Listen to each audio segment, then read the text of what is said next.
Hello, Michael here again with another Renderman tutorial. This week we're going to be talking about the Pixar standard area light. I'm going to do a separate tutorial about blockers, so if you're looking for that, you'll probably be waiting about a week. But we're going to be talking about the basics of using the Pixar standard light. So just to get started, I've created a scene here. It's just got a plane for the floor and then a ball with the Pixar Disney shader applied to it. So let's get started and drop a light into the scene. You want to do that by clicking this button here, and that's going to give you one of these guys. And I'm going to move him off center, and I'm going to turn it around. Going to turn it around on the y-axis by 180. So with the light widget, the arrow coming out of it is obviously going to be the direction the light is facing. So you need to keep that in mind when you're using this light. So I'm just going to put this on a slight angle and point it at my ball, and then I'm just going to go back to my bookmark that I created off camera. And for reference, I'll just do a quick render so you can see what it looks like. Okay, so pretty straightforward. You can see that on the areas behind the light aren't lit, and then you can also see the edge of the plane here in the background as well. So just for your reference, that's what the standard light will look like. But let's go into the attribute editor for the light by having it selected and clicking attribute editor, and look at the first few things that you can see. Primary visibility, if you have this selected, it means when you render it, you'll be able to see the light in the render. So that's that white square that's visible now. I'm actually going to keep this enabled for the rest of the tutorial just so you can see the different shapes and colors and things of the light while it's rendered.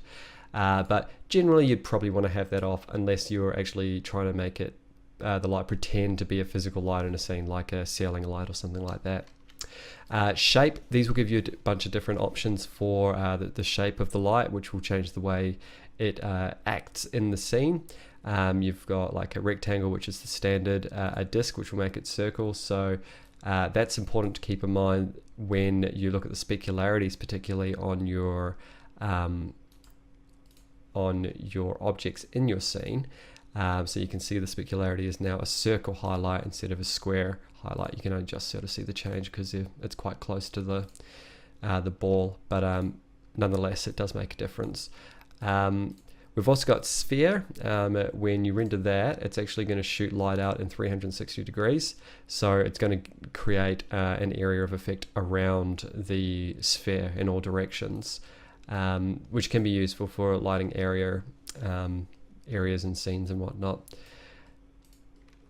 Cylinder, the best way to think of the cylinder is it's sort of like a halogen light that you'd get, those big cylinder lights that you get for ceiling lights, for instance, and you can sort of see it here. It's a pretty unusual shape. You probably won't use it that often, to be honest. But it's worth knowing about nonetheless. You might have a specific reason to use it, so I thought it's probably best to show it. Distant, this is actually really useful if you wanted to light your entire scene from one direction and sort of have it appear as though it's the sun. So with this, it doesn't actually matter where in the scene it is. It only matters what direction it's facing, and I'll show you what I mean. So I can have it right up next to the ball here and click render, and also there's a lot more exposure. I'll get to exposure in a moment, but I'm just going to drop that down to 1 so for the sake of this. Alright, so you can see, in spite of the fact that the light node is right next to the sphere, it's not incredibly bright, and obviously I've backed off the exposure, but if I pull it all the way back, so it's all the way off camera now, and render again, you'll see that you get the same result between the two. So basically it sort of works like a area light in some ways. It's essentially putting a light far away in the distance from your scene, and it's just simulating, like, basically it's sort of a good way to think about it is it's just acting as the sun. And there are some extra parameters that you can do with distant, and I'll show you those now actually before I move on. Just down here there's a drop down, you can click that. You've got this extra parameter down here that control the angular visibility, and what that does is essentially it changes the angle in which it's projecting light out at. So at the moment it's projecting 1 degree of light out of it, so that's why the highlight appears to be so small.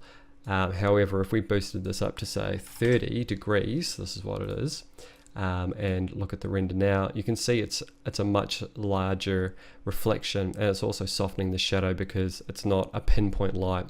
And that's an important part of lighting theory to keep in mind. When your light source is smaller, it's going to give your shadows more detail. So keep that in mind. If you've got a object that you're trying to light that's high detail and you want to bring out those details, make sure your lights are small in comparison to them, and you'll get that extra detail out of those shaded areas. Alright, and moving on from distant, spot is the final one, and I'll bring that down here. So the spot shape basically acts as a spotlight, which gives you some sort of handy parameters that you can control. The first one is the cone angle, and you'll see when I slide it here, it's actually adjusting the cone of the spotlight. So if I wanted a really narrow spot, I can do that, and then you'll see that it's only highlighting a very small amount of it because it's just shooting out the light through a very narrow cone. Whereas obviously inversely, if I widen it and render again, you'll get a wider cone angle. Okay, and with penumbra angle, probably the best way to show this would just be to hide this and then turn this around so it's facing the ground. And we'll just do a quick render looking at the ground. Alright, so you get a spot that looks like that, which with a pretty well-defined circle around the edge. But if we increase that penumbra angle to say 25 and re-render, you see you get a much softer edge. So it's a little bit difficult to get into the details of how that's working, but so the penumbra, it's kind of hard to explain, but if you think about it in terms of a shadow, the umbra of a shadow is the darkest area, and the penumbra is the lightly shaded region around the outside, and that's probably the easiest way to think about it. There's some actual physics that go into this that I could bring up here on screen, but the most important way to, or the easiest way to think about it is how soft your edges are going to be. So increasing the angle is going to increase the softness. Alright, and just back at the standard settings of 5, and I've got the angle still at 38.2. If I just change the penumbra exponent to say 3, which is quite high, and re-render, you'll see that the fall off of the shadow hardens, so you can use that to counteract the penumbra angle if you need to. These are some very specific lighting scenarios. So if you're starting out, this is probably not super useful to you, but it's sort of worth knowing about these parameters, I think, starting out. Alright, so let's go back to our shapes now. If we bring this back to be rectangle again, we can go through the remaining settings here. Alright, so getting back to the top settings, exposure is going to control essentially the amount of light coming out of your light source. So with an exposure of 6, if you increased it to the next whole number up, which would be 7, it's actually going to double the amount of light coming out of it, and then so on for every whole number after that. So 8 will be double 7, 9 will be double 8. So that's important to keep in mind, that sometimes to increase the amount of light, for instance, here's a render of 6. If we bump that up to 7, we'll get quite a bit more light, just comparing the two. So it makes a big difference. So you can actually work in incremental values, like you could go from 6 to 6.1, and you will still actually get quite a bit more light in your shot if you compare the two. Well, not quite a bit more, but you'll get more, if you know what I mean. So yeah, and then color, obviously pretty straightforward. If you click this and click, any color, you get the color wheel here. You can use this to control the color output of the light. Something to keep in mind is the value of the color. So the value on this color wheel or in the color picker, when you go up and down, that's actually changing the value of the color, and left and right is changing the saturation. So far right is highly saturated, far left is unsaturated or desaturated. At the top is a low value, at the bottom is a high value. So the value is what is plugged into the amount of light that's coming out of your light source. So if you want to increase the light but keep the say you've got this medium red color here, and if we render that, that's the render you get, but you want the scene to be brighter. So what you do is you want to bring this down in the color picker and then re-render again, and you'll get a much brighter scene, because the value is what's important with your light, not the color. Color temperature is not super important unless you know what the color in kelvins of your scene is. So that's what this number here is. If you enable it and then say dragged it down to 4000, and notice that I've brought the color back to be a white light, in spite of that, it's actually going to make the scene, the light coming out of it, more saturated in the red. And if I bring it down again, you'll get even more red, and the lower you go down, the more red it will become, as you can see. And then obviously the higher, inversely, the cooler the light will become.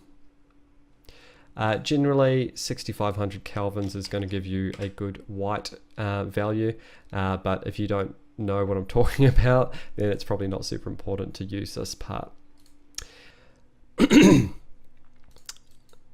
Okay, the next attribute is the emission map.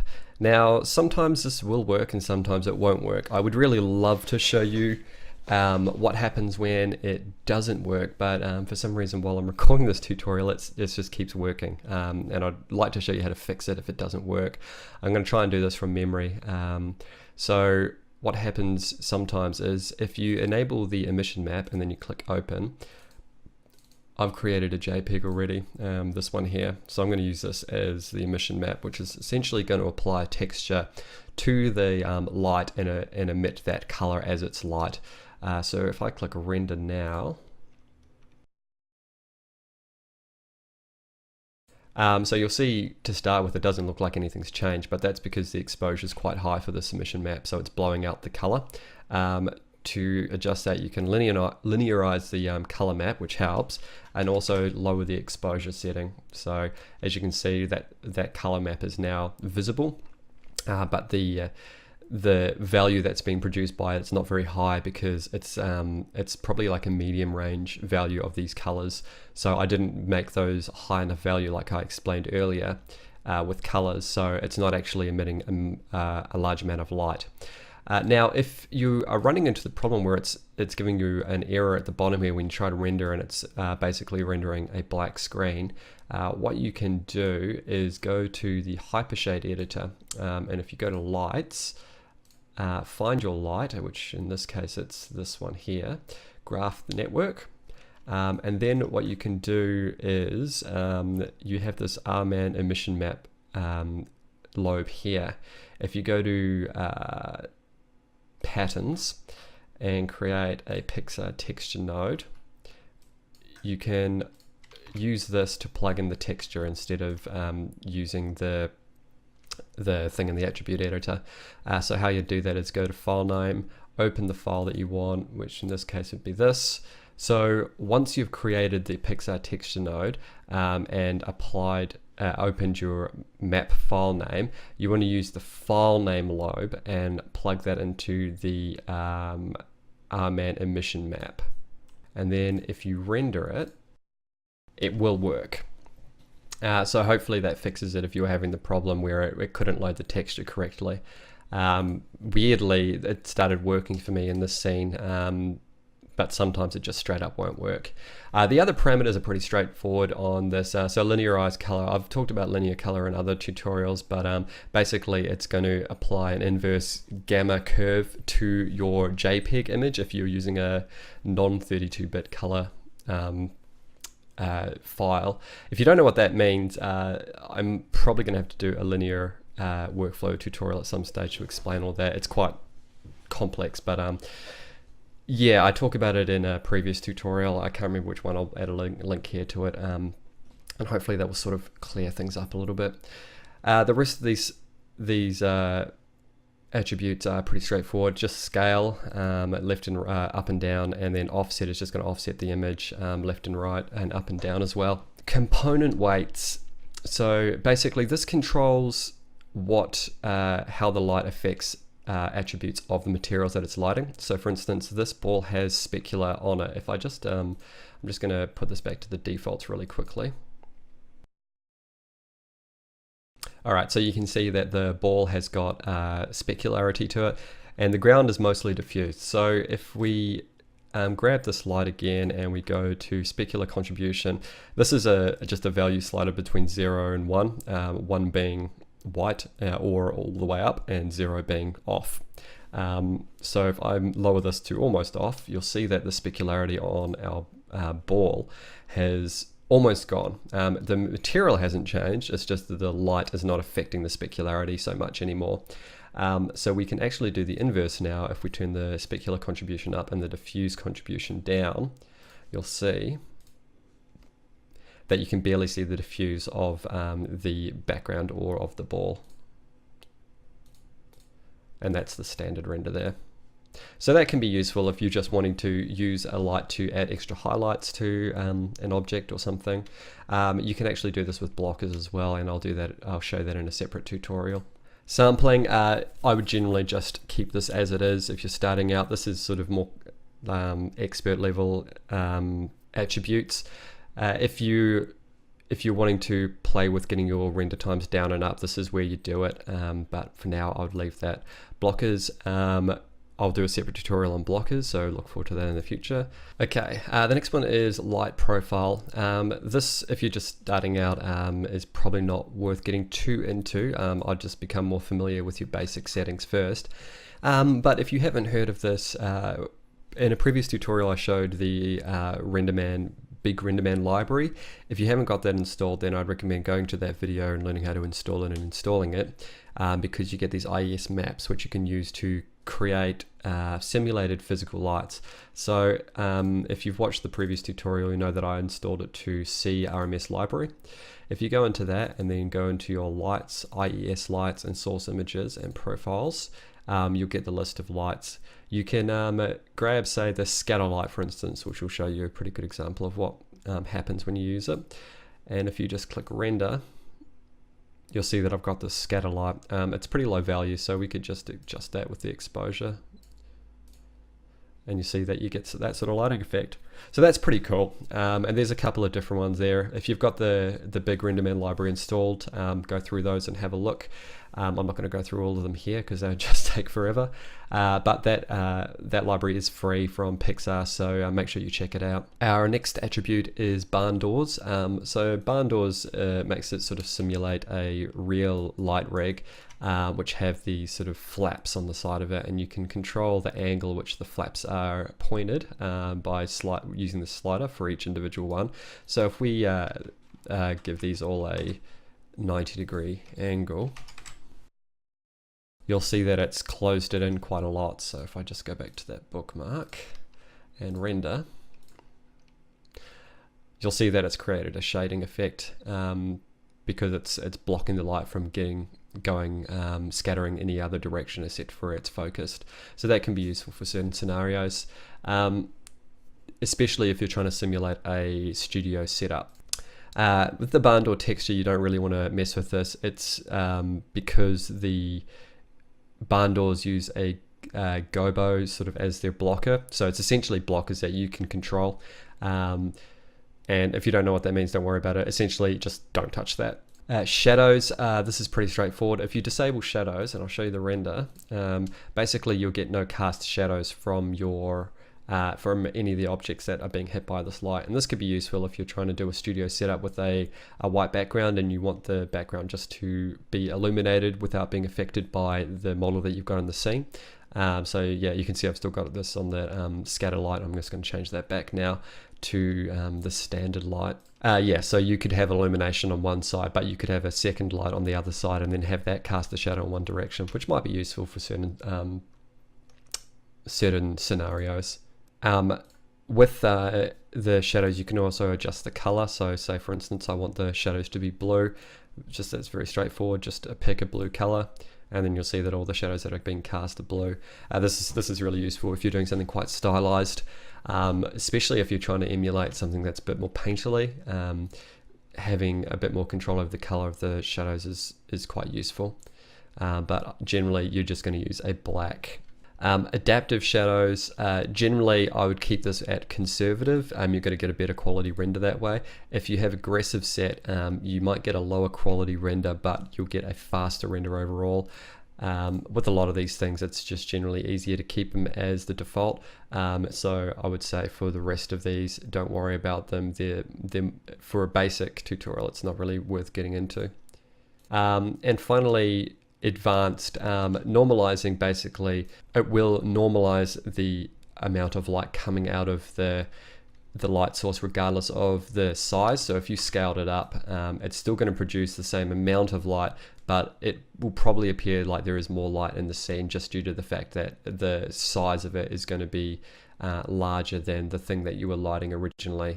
So I always keep it on normalize, and I would recommend that you do, just for the sake of confusion. It's probably not worth messing with. So yeah, that is pretty much it. This tutorial went a little bit longer than I was expecting, but yeah, you've got a pretty good overview now of all of the settings for the Pixar Standard Light, and it's quite powerful, as you can see, and there's a lot of different things you can do with it.